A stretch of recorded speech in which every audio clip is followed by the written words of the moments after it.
नमस्कार दोस्तों, competition war के यूट्यूब चैनल में आपका स्वागत है। मैं संदीप हाजिर हूं आपके लिए लेकर लक्ष्य सीरीज की एक नई वीडियो। दोस्तों, लक्ष्य सीरीज में हम पीटी 365 डिस्कस कर रहे हैं और आज है इंटरनेशनल रिलेशन का पीटी 365 का वीडियो। और दोस्तों, हम भारत और नेपाल के रिलेशनशिप्स पे बात करेंगे और देखेंगे कि भारत और नेपाल के जो रिश्ते हैं वो आजकल चर्चा में क्यों हैं, और कुछ महत्वपूर्ण मुद्दे भी होंगे। कुछ जल विद्युत परियोजनाएं भी भारत और नेपाल के बीच चल रही हैं, उनको भी लेकर के हम बातचीत करेंगे। और जो थंबनेल में आपने सोलू कॉरिडोर और पंचेश्वर जल विद्युत परियोजना देखा, उसकी भी बातचीत हम करेंगे और साथ ही कुछ और भी महत्वपूर्ण खबरों पर चर्चा करेंगे। दोस्तों, वीडियो शुरू करें इससे पहले मैं आप लोगों को एक जानकारी बता दूं कि इस वीडियो के डिस्क्रिप्शन बॉक्स में कंपटीशन वॉर का ऑफिशियल टेलीग्राम चैनल का लिंक दिया हुआ है, जहां पर डेली बेसिस पे पीआईबी और द हिंदू का न्यूज़ हिंदी में शेयर किए जाते हैं। तो आप लोग चैनल से जुड़िए और वहां पर डेली बेसिस पे जो भी करंट अफेयर्स की न्यूज़ शेयर की जाती है उसका लाभ उठाइए। तो आइए शुरू करते हैं भारत और नेपाल रिलेशनशिप और देखते हैं सुर्खियों में क्यों रहा भारत और नेपाल रिश्ता। दोस्तों, भारत और नेपाल के बीच 8 महत्वपूर्ण समझौते हुए हैं 2022 में, और कुछ 2023 तक चल रहे हैं। अभी भी कुछ समझौते हो रहे हैं। तो आइए देखते हैं कि आखिर ये कौन कौन से समझौते हैं। कुछ क्षेत्र विशेष में समझौते हुए हैं, जैसे रेलवे सेक्टर में हुआ है भारत और नेपाल के बीच कि भारत का जो बिहार है उसके जयनगर को नेपाल के कुर्था से जोड़ने के लिए 35 किलोमीटर लंबी सीमा पार रेल लाइन की शुरुआत की गई है, और ये दोनों देशों के बीच पहली ब्रॉड गेज रेल लिंक परियोजना है। ठीक है, तो ब्रॉड गेज है। और विद्युत के क्षेत्र में देखेंगे, भारत ने सोलू कॉरिडोर नेपाल को सौंप दिया है। दोस्तों, सोलू जो कॉरिडोर है वह 90 किलोमीटर लंबी और 132 मेगावाट की जल विद्युत एक ट्रांसमिशन है, और इसे दोस्तों भारत द्वारा लाइन ऑफ क्रेडिट के तहत निर्मित किया गया है नेपाल के लिए। आगे कटैया कुसाहा रक्सौल परवानीपुर सीमा पार विद्युत ट्रांसमिशन लाइन, इसका भी उद्घाटन किया गया है। और साथ ही दोनों पक्ष के बीच पंचेश्वर बहुउद्देशीय परियोजना के कार्यान्वयन में तेजी लाई जा रही है, क्योंकि पंचेश्वर बहुउद्देशीय परियोजना भारत और नेपाल के बीच बहुत पहले से चल रही है और भारत द्वारा इसमें वित्तीय मदद प्रोवाइड कराई जा रही है। दोस्तों, कनेक्टिविटी की बात करें तो दोनों पक्षों ने मेची नदी पर, भारत और नेपाल की सीमा पर एक नदी बहती है जिसका नाम है मेची, तो मेची नदी पर एक पुल के निर्माण के लिए समझौता किया गया है दोनों पक्षों में। और यह पुल दोस्तों एशियाई विकास बैंक जो एडीबी है उसके दक्षिण एशियाई उप क्षेत्रीय आर्थिक सहयोग सड़क कनेक्टिविटी कार्यक्रम का है एक हिस्सा है। जो एडीबी एशियाई विकास बैंक है वह एक प्रोजेक्ट चला रही है जिसका नाम है दक्षिण एशियाई उप क्षेत्रीय आर्थिक सहयोग सड़क कनेक्टिविटी प्रोजेक्ट। तो इस प्रोजेक्ट के तहत मेची नदी पर एक पुल का निर्माण किया जा रहा है जो भारत को नेपाल से जोड़ता है। दोस्तों, नेपाल और भारत के नेतृत्व वाले जो नेपाल है अभी हाल ही में भारत के नेतृत्व वाले अंतरराष्ट्रीय सौर गठबंधन में शामिल हुआ है। दोस्तों, आईएसए इंटरनेशनल सोलर अलायंस, ये कर्क रेखा और मकर रेखा के बीच जो भी दुनिया में देश पड़ते हैं उन देशों के को मिला करके सोलर जो ऊर्जा है उसको एक्सप्लोर करने के लिए एक संगठन बनाया गया 2015 में। और दोस्तों, इस संगठन के नेतृत्वकर्ता देशों में बात करें तो एक है इंडिया जो कि अपना देश, और दूसरा फ्रांस। तो फ्रांस के राष्ट्रपति उस समय हुआ करते थे फ्रांसवा ओलांद।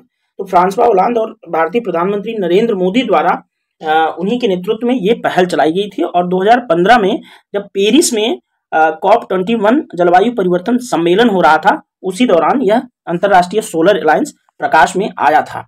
ठीक है दोस्तों, तो अब जो नेपाल है वह अंतरराष्ट्रीय सोलर अलायंस का हिस्सा बन चुका है। ठीक है, नेपाल भारत के रूपे कार्यक्रम, जो रूपे कार्ड है, अभी भारत बहुत सारे देशों में रूपे कार्ड से देशों को कनेक्टिविटी प्रदान कर रहा है ट्रांजैक्शन के लिए, जिससे वहां रह रहे जो अनिवासी भारतीय हैं उन्हें लाभ मिल सके। दोस्तों, रूपे कार्ड का संचालन भारत ऑलरेडी भूटान, सिंगापुर और यूएई के साथ कर रहा है। तो अब रूपे कार्ड का जो अलायंस बन रहा है भारत द्वारा, तो उसमें नेपाल भी शामिल हो चुका है। ठीक है, तो नेपाल के साथ साथ अब नेपाल हो गया, भूटान, सिंगापुर और यूएई यानी कि संयुक्त अरब अमीरात एक खाड़ी देश है। ठीक है, तो खाड़ी देशों में बहुत सारे हमारे लेबर वहां पर काम करते हैं, और जो वहां से पैसे का फ्लो है वो इंडिया की तरफ होता है खाड़ी देशों से। तो ये बहुत महत्वपूर्ण पहल हो जाती है कि रुपे कार्ड की सुविधा जो है वहां पर देना। ठीक है, आगे देखते हैं।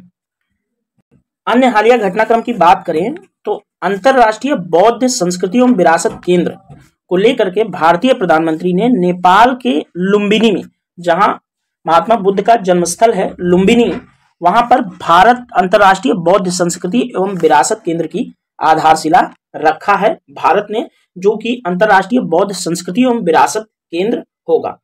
दोस्तों, इसकी स्थापना भारत स्थित अंतरराष्ट्रीय बौद्ध परिसंघ कर रहा है। तो जो अंतरराष्ट्रीय बौद्ध संस्कृति एवं विरासत केंद्र है वह लुम्बिनी में बनाया जा रहा है, ठीक है, भारत द्वारा, और ये संस्था बना रही है अंतरराष्ट्रीय बौद्ध परिसंघ। दोस्तों, अब सिस्टर सिटी के क्षेत्र में समझौते की बात करें तो दोनों देशों ने लुम्बिनी, जो कि नेपाल में स्थित है, जो भगवान बुद्ध की जन्मस्थली है, और कुशीनगर, जो कि भारत के उत्तर प्रदेश राज्य में स्थित भगवान बुद्ध का महापरिनिर्वाण स्थल है, उसके बीच सिटीज, जो सिस्टर सिटी संबंध है वो स्थापित किया गया है। तो याद रखना है कि कुशीनगर के कुशीनगर, उत्तर प्रदेश का कुशीनगर और नेपाल का लुम्बिनी के बीच सिस्टर सिटी रिलेशनशिप स्थापित किया गया है, ठीक है। आगे सप्तकोशी बांध परियोजना है, उस पर बात करेंगे कि भारत और नेपाल के बीच जो है यह परियोजना एक सप्तकोशी उच्च हाई डैम के को लेकर के एक बहुउद्देशीय परियोजना है। इसके तहत सप्तकोशी जो नदी बहती है उस पर निम्नलिखित उद्देश्यों से बांध का निर्माण प्रस्तावित है। तो सप्तकोशी पर बन रहा है सप्तकोशी बहुउद्देशीय परियोजना। और दोस्तों, दक्षिण पूर्वी नेपाल और उत्तरी बिहार में बाढ़ नियंत्रण तथा जल विद्युत का उत्पादन सप्तकोशी परियोजना के तहत किया जाना शामिल है। दोस्तों, भारत पश्चिमी और पूर्वी नेपाल में क्रमशः महाकाली संधि, यानी कि ये जल विद्युत परियोजना हाइड्रो पावर प्रोजेक्ट है, तो ये कितनी क्षमता वाला है? 6480 मेगावाट वाला है। तो महाकाली संधि और अपर कर्णाली परियोजना, जो कि अपर कर्णाली परियोजना की क्षमता है 900 मेगावाट, और अरुण 3 परियोजना अरुण नदी पर बन रही है, और यह दोस्तों इसकी क्षमता जो है वह है तकरीबन 900 मेगावाट। तो अरुण 3 परियोजना का जो क्षमता है 900 मेगावाट, जैसी जो अन्य परियोजनाएं हैं वह भी इसमें शामिल हैं। तो आप लोगों को याद रखना है कि महाकाली संधि, अपर कर्णाली परियोजना और अरुण 3 परियोजना, ये सब परियोजनाएं भारत द्वारा नेपाल में वित्त पोषित हैं। दोस्तों, पश्चिमी सेती और सेती नदी परियोजना, हाल ही में नेपाल और भारत ने एक समझौता ज्ञापन मेमोरेंडम ऑफ अंडरस्टैंडिंग पर हस्ताक्षर किए हैं। यह दोस्तों मेमोरेंडम ऑफ अंडरस्टैंडिंग पश्चिमी सेती और सेती नदी परियोजनाओं को विकसित करने से संबंधित था, और लिखनी है कि ऐसा ये पहले भी इस तरह के प्रोजेक्ट्स किए जा रहे हैं। तो दोस्तों, सेती नदी, अरुण परियोजना, अपर कर्णाली, महाकाली, ये सब परियोजनाएं जो है वह सप्तकोशी जो बांध परियोजना है उन सब के साथ साथ चल रही हैं भारत और नेपाल के सहयोग से, ठीक है दोस्तों, पहले ऐसी चर्चा थी कि ये परियोजनाओं को नेपाल और चीन के साथ पूरी करने की योजना भारत बना रहा था, परंतु वर्ष 2018 में पुनर्वास मुद्दों का हवाला देते हुए चीन इन परियोजनाओं से पीछे हट गया था। दोस्तों, यह कर्णाली नदी की एक सहायक नदी है, ठीक है, सेती की बात की जा रही है। दोस्तों, जैव विविधता संरक्षण पर नेपाल के साथ एक समझौता ज्ञापन पर हस्ताक्षर किया गया है भारत द्वारा। तो भारत में नेपाल से लगे निम्नलिखित सीमा पारीय संरक्षित क्षेत्र हैं, उसमें कुछ संरक्षित क्षेत्रों में कंचनजंगा संरक्षण क्षेत्र है। यह भारत और तिब्बत की सीमा के निकट नेपाल के पूर्वोत्तर के कोने पर स्थित है। इंपॉर्टेंट है, इसको आप लोग याद रखना। कंचनजंगा नेशनल पार्क भी यहाँ पर है, तो कंचनजंगा संरक्षण क्षेत्र है। दूसरा तराई आर्क लैंडस्केप है, यह उत्तराखंड, उत्तर प्रदेश, बिहार जैसे भारतीय राज्यों और नेपाल की निचली पहाड़ियों के क्षेत्रों में फैला हुआ है तराई आर्क लैंडस्केप। दोस्तों, पवित्र हिमालयी भूपरिदृश्य जो है वह 74% हिस्सा नेपाल में पड़ता है, 25% सिक्किम में और शेष 1% भूटान में पड़ता है। तो जैव विविधता के लिए नेपाल के साथ भारत ने इन 3 क्षेत्रों के लिए समझौते ज्ञापन पर हस्ताक्षर किया है। तो दोस्तों, अब आइए शुरू करते हैं भारत और नेपाल रिलेशनशिप से जुड़े कुछ महत्वपूर्ण तथ्य, जो हम सीमाओं की बात करेंगे और भी जो कुछ इनके बीच परस्पर आपसी संबंध है उस पर बात करेंगे। भारत और नेपाल के बीच जो महत्वपूर्ण तथ्य हैं उसको देखेंगे। दोस्तों, सबसे पहले आप देखेंगे मैप, और मैप में देख लेते हैं आप मैप के अंदर नेपाल को देख रहे हैं, ये नेपाल का नक्शा है। तो दोस्तों नेपाल जो अपना हिमालय है वह पूरा का पूरा लगभग हिस्सा जो 90% हिस्सा है वह नेपाल में पड़ता है, जो कि मेजर रेंज हैं जिस जो ऊंचाइयों पर स्थित, जैसे कि आपका नेशनल पार्क वगैरह जो कि कंचनजंगा वगैरह है, और भी कई चीज जैसे महाभारत श्रेणी हो गया, ये सब नेपाल में ही पड़ता है। तो ये नेपाल की लोकेशन आप देख लेना, ये इंडिया है और यहाँ पर बांग्लादेश है, ऊपर तिब्बत का पार्ट है नेपाल के उत्तर में, और क्योंकि चीन ने तिब्बत पर कब्जा कर रखा है तो अब चीन से नेपाल की सीमाएं सटती हैं, नहीं तो तिब्बत नेपाल के साथ सीमा साझा करता था। ठीक है, अब मैप के बाद अब आइए बात करते हैं महत्वपूर्ण तथ्यों की। दोस्तों भारत और नेपाल जो है आपस में लगभग 1800 किलोमीटर लंबी खुली सीमा को साझा करते हैं। तो भारत और नेपाल की सीमा की लंबाई कितनी है? 1800 किलोमीटर।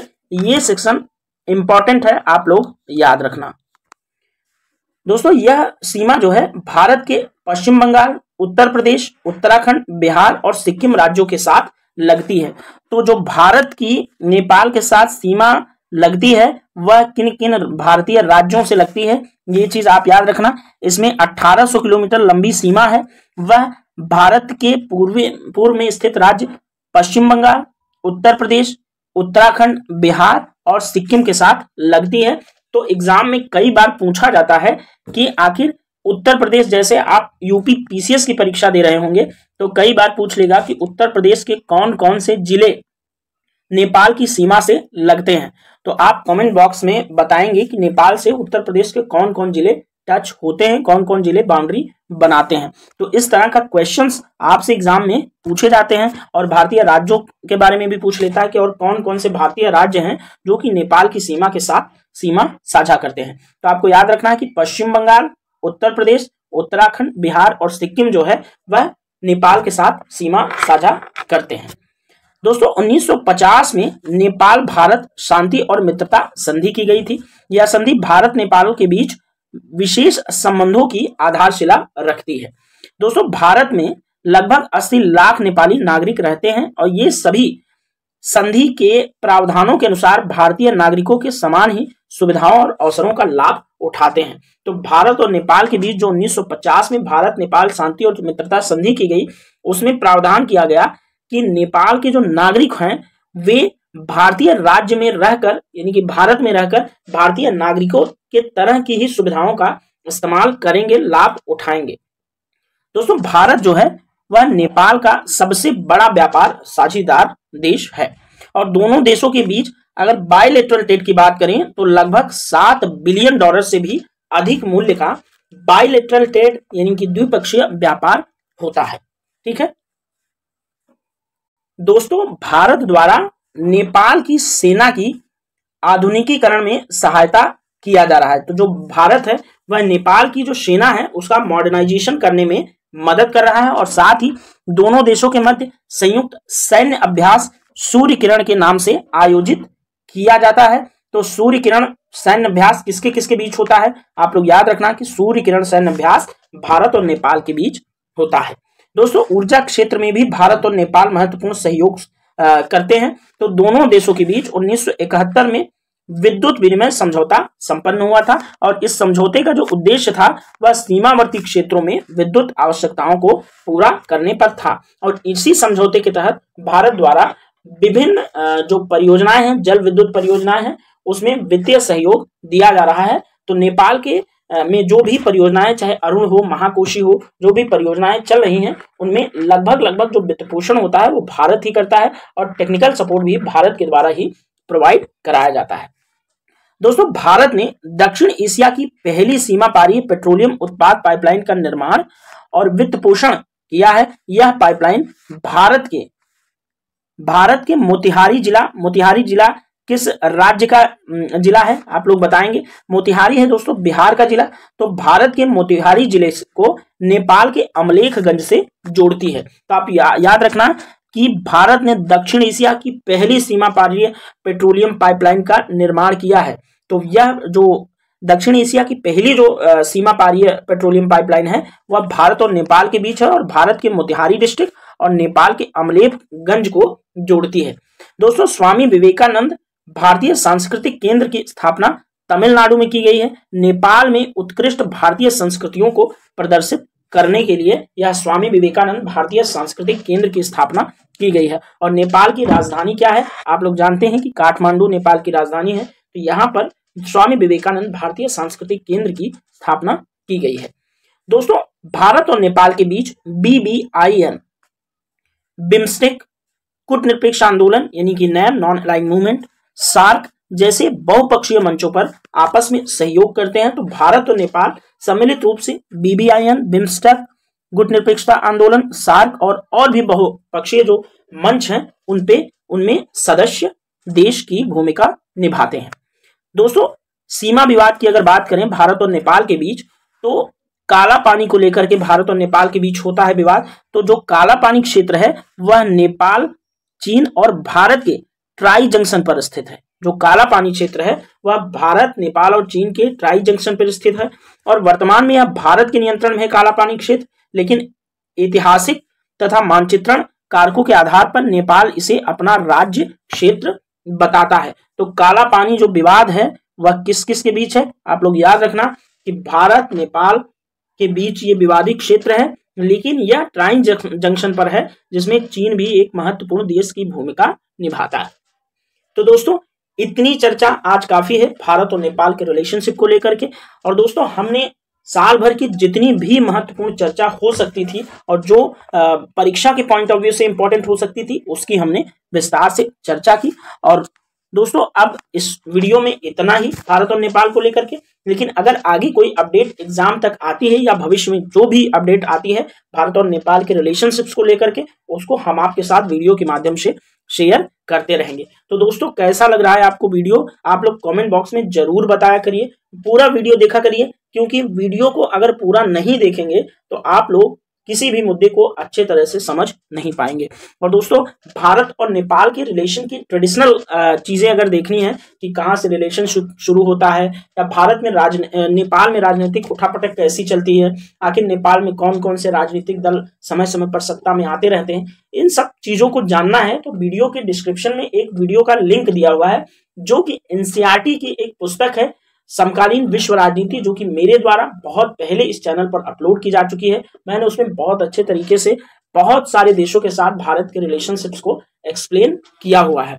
तो दक्षिण एशिया पर खासकर 4-5 वीडियो बनाए गए हैं और सभी देशों को, चाहे पाकिस्तान हो, बांग्लादेश हो, नेपाल हो, म्यांमार हो, भूटान हो, सभी के साथ भारत के रिलेशंस को हमने बहुत अच्छे तरीके से डिस्कस किया हुआ है और वीडियो डिस्क्रिप्शन में है, उसको जाकर के आप लोग देखिए। तो दोस्तों आज के लिए इतना ही, मिलेंगे फिर किसी वीडियो में, तब तक के लिए आप लोग अपनी पढ़ाई को जारी रखिए। Thank you so much.